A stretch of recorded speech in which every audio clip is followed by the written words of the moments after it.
பிரியமானவர்களே, இயேசு கிறிஸ்துவின் நாமத்தில் நான் உங்களை வாழ்த்துகிறேன்.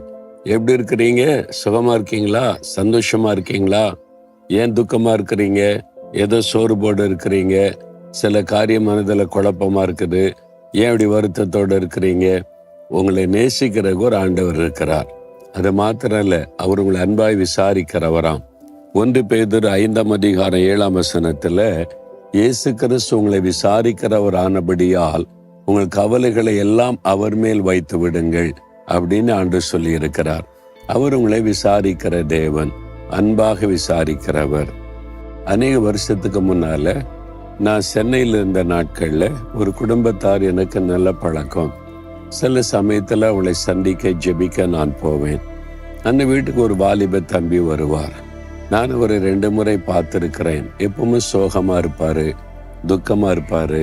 ஏதோ ஒரு பாதிப்புடைய மனதில் இருந்தது. அவரு எனக்கு சொந்தமும் கிடையாது, பழக்கமும் கிடையாது. அவரை நான் பார்த்தேன். அவர் கூட பேச வேண்டும் என்று ஆவியானவர் என்னோட ஏவுதல் கொடுத்தார். நான் சொன்னேன், தம்பி உங்களோட நான் பேசலாமா என்று சொல்லி. சரி என்று சொன்னார். தனியா அழைச்சிட்டு போய், உங்க உள்ளத்துல ஒரு கவலை இருக்குது, ஒரு பாரம் உங்களுடைய உள்ளத்தை அழுத்துது, நீங்க சோகமாவே இருக்கிறீங்க, ஒரு விரக்தியோடு இருக்கிறீங்க, என்ன விஷயம் சொல்லுங்க, நான் உங்களுக்காக ஜெபம் பண்றேன், என்னால முடிந்த உதவி ஜெப உதவி, என்ன இயேசு உங்களை நேசிக்கிறாரு, உங்களோட பேச சொன்னார் என்பதாய் சொன்னேன். அவ்வளவுதான். கண்ணில் கண்ணீர் விட்டு அழ ஆரம்பிச்சிட்டாரு. சிறு பிள்ளை போல அவர் அழுதார். கொஞ்ச நேரம் ஒன்றுமே பேச முடியல. நான் அவரை பார்த்து பேசின சமயம் அவர் கண்ணீர் விட்டு அழுதுட்டு அவர் சொன்னார், நான் ரொம்ப சோகத்தோட துக்கத்தோடு அலைகிறேன்.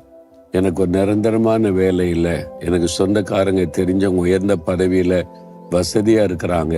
அவங்க நினைச்சு எனக்கு ஒரு வேலை வாங்கி தர முடியும்.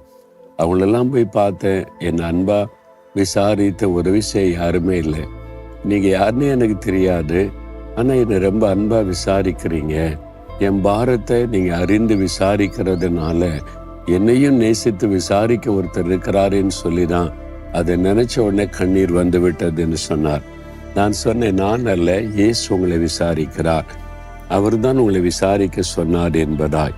அதன் பிறகு நான் ஜெபித்தேன். ஆண்டவர் அவருக்கு அற்புதமான வேலைக்கு வழி திறந்து ஆசீர்வதித்து உயர்த்தினார். அவருக்கு ரொம்ப சந்தோஷம். இயேசுவை உறுதியாய் பற்றி கொண்டார்.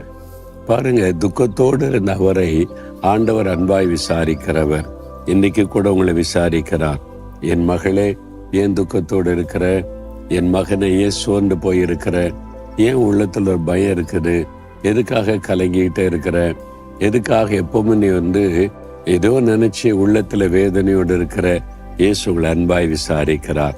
அவர் விசாரிக்கிற ஒரு அற்புதமான நல்ல தகப்பன். ஒரு குழந்தை ஸ்கூல் முடிச்சுட்டு வரும்போது சந்தோஷமா வந்தா தாய்க்கு சந்தோஷம், சோகமா வந்தா தாய்க்கு தெரியும் ஏதோ நடந்திருக்கு. என்ன நடந்தது ஸ்கூல்ல, ஏன் இப்படி இருக்கிற? அதை அறிந்து கொள்ளும் வரைக்கும் தாய்க்கு சமாதானம் வராது. அன்பா விசாரிப்பாங்க. அந்த குழந்தை மடியில தூக்கி வைத்து அதனுடைய உள்ளத்தில் இருக்கிறதை பேசும் வரைக்கும் விசாரித்து அறிந்து ஆறுதல் சொன்ன பிறகுதான் தாய்க்கு சந்தோஷம். அதே மாதிரி தான் இயேசுவும். அன்று சொல்லுகிறார், என் மகனே ஏன் கலங்கி போயிருக்கிற? என் மகளை ஏன் சோர்ந்து போயிருக்கிற?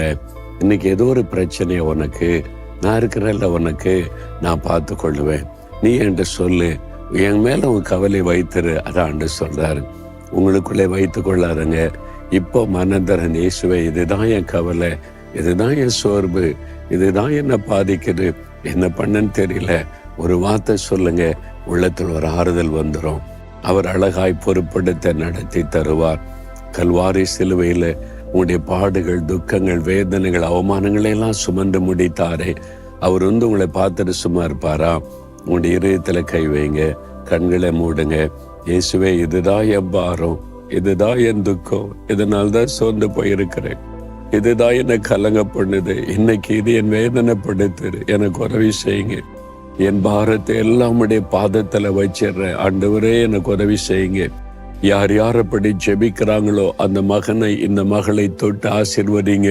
அப்படி உள்ளத்துல துக்கத்தை மாற்றிருங்கப்பா. இயேசு கிறிஸ்துவின் நாமத்தில் ஜெபிக்கிறேன். ஆமேன், ஆமேன்.